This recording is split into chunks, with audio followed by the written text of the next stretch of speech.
O Sol. Uma poderosa fonte de energia capaz de produzir trilhões de watts.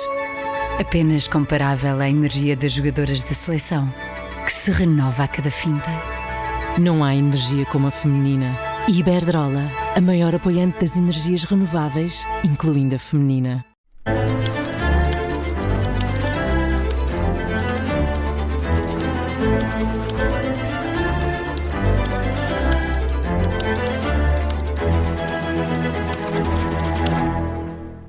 Português Suave, episódio extra, todas as quartas-feiras contamos com o Marco Neves para nos ajudar de certa forma, a resolver estas dúvidas, tirar esta pulgazinha atrás da orelha. Eu admito que às vezes as dúvidas ainda se multiplicam porque as coisas são mais complicadas do que parecem, mas é assim, não vou mentir. Mas temos a tua dúvida ainda desde domingo, que é abacaxi e ananás, mas não vou responder hoje. Vamos ficar com essa pendurada. Olha, estás-me a deixar com... É uma palavra que... É o teasing, o teaser, que é muito difícil arranjar para português, ou não? Não, mas olha, não, esta não é exatamente a mesma coisa, mas temos, por exemplo, aquela velha palavra baseada na auga, que é augado. A pessoa fica augada porque é comer qualquer coisa. Pá, não é a mesma coisa, mas o teaser, o que é que poderá ser o teaser em português? Ficamos com expectativa? Algo que fica pois, não há assim um... Pelo menos não quando sabes nenhuma agora. As línguas são todas diferentes e quando elas estão em contacto muito contínuo, como acontece com o português e com o inglês cá, porque nós todos aprendemos inglês e usamos muito, de repente começamos a reparar nas palavras que a outra língua, por acaso, até consegue acertar de forma um pouco mais direta no conceito e temos alguma dificuldade. Mas aconteceria o mesmo ao contrário. Se por acaso os ingleses vivessem num mundo em que o português era a língua internacional, eles também ficariam, os portugueses conseguem dizer aquela coisa exatamente de uma forma muito precisa e nós não.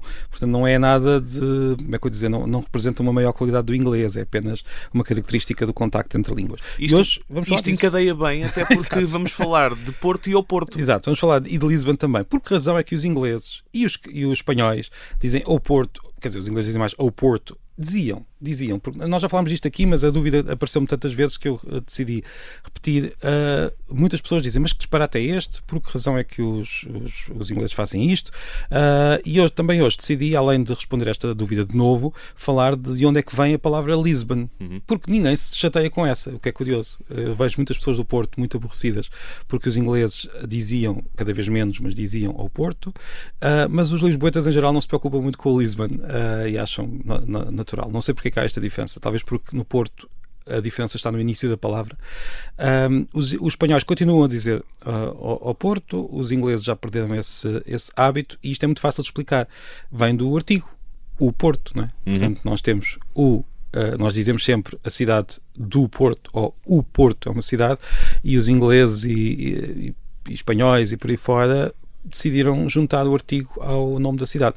Nós também já fizemos isso até com regiões portuguesas. Algarve, o Al é um artigo árabe e nós juntámos e criámos o nome em português, Algarve. É o que se chama tecnicamente o Porto, tanto em espanhol como em inglês, é o exónimo, ou seja, é o nome de uma cidade numa língua que não é a língua dessa cidade. Agora, em relação a Lisbon, e antes disso, as pessoas perguntam, então, mas está mal? Não, quer dizer, não está mal. Nós também usamos Londres, não usamos London, não é? Nós usamos Milão, não usamos Milano, nós usamos Nova York, não usamos New York. Portanto, quando uma língua tem um nome para a cidade, esse nome faz parte dessa língua. Não é nenhum erro, é uma característica das línguas todas. Nós também usamos Pequim, nós usamos Tóquio, que não é exatamente em japonês. Portanto, quando os falantes de uma língua sentem necessidade de criar por algum motivo um nome próprio para uma cidade, criam e não há nenhum drama nisso. Mas é mesmo por necessidade, porque, por exemplo, Madrid é Madrid em todo o lado. A tendência é, quando uma cidade é importante numa cultura, essa cultura vai criar um nome ou vai adaptar o nome. Madrid é importante, apesar de tudo, porque nós estamos aqui mesmo ao lado, mas por vezes isso não... A tendência é essa, mas não é uma regra. Por vezes acontece que o nome original é tão próximo do nosso que nós simplesmente usamos o nome original da nossa fonética e não temos necessidade de ir criar um novo nome. Mas, por exemplo, Sevilha, em espanhol, não é bem Sevilha, não é? É Sevilha. Sevilha e é com dois L's. Ali com B. Nós adaptamos, exatamente, nós adaptamos. Um B fonético. Bilbao também adaptamos ligeiramente. Portanto, é uma questão de, quando nós usamos muito o nome, se ele for suficientemente diferente, ou melhor, se os sons desse nome não se encaixarem na fonética da nossa língua, o mais natural é nós criarmos um exónimo. Por vezes, alguns desaparecem. Por exemplo, Frankfurt, que já foi Francfort, e hoje já ninguém usa Francfort, é muito raro. Mas só para terminar, vamos passar à seguinte dúvida, que é uma dúvida que eu próprio trago, porque ninguém me perguntou isto, mas eu achei que era interessante. Por que razão é que os ingleses dizem Lisbon e tem aquele N no fim? Os franceses dizem Lisbonne, os alemães dizem Lissabon, os italianos dizem Lisbona, ou algo parecido. De onde é que vem aquele N que não existe em português? Nós dizemos Lisboa e não tem lá nenhum N. Não tem agora, mas já teve. Ou seja, o nome desta cidade tem uma história que eu não vou agora referir porque é muito polémica, de onde é que vem o nome, mas em latim era Olícipo.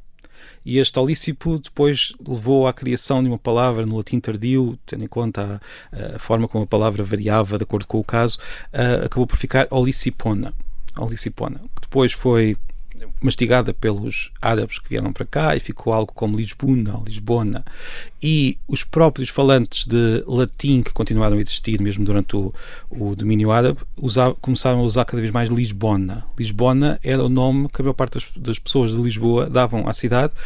Até muito tarde. Este nome continuou a aparecer mesmo em português, não era o maioritário, mas aparecia até ao século XVI. Portanto, ainda há mapas portugueses no século XVI, muito depois, onde o nome da cidade é Lisbona.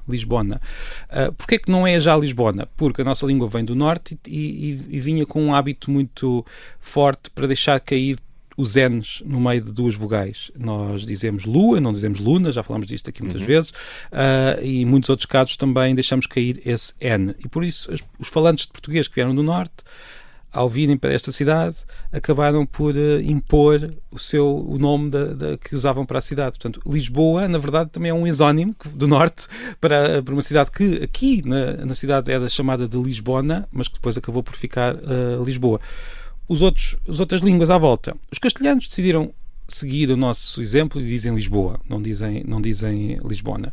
Mas os franceses, alemães, ingleses, italianos, basicamente criaram nomes baseados no nome mais usado há uns séculos aqui por esta zona que era Lisbona. Um pouco como nós também fizemos, de Milano passámos a ter Milão. Exatamente, só que aqui o curioso é que é como se nós fizéssemos isso e de repente fôssemos todos viver para Milão e disséssemos, olha, a partir de agora o nome é aquele que nós dissemos. Foi o que aconteceu cá. Os habitantes do norte, os galegos, ao expandir o país para baixo e ao povoar o país, trouxeram o nome que eles davam à cidade, que era Lisbona, cá, e acabaram por impor esse nome. Impor não, ninguém andou a dizer só podem dizer Lisboa. Foi simplesmente o uso, foi tão frequente e tão comum que acabou por ficar Lisboa. Quando é aceito pela sociedade, sim, fica assim.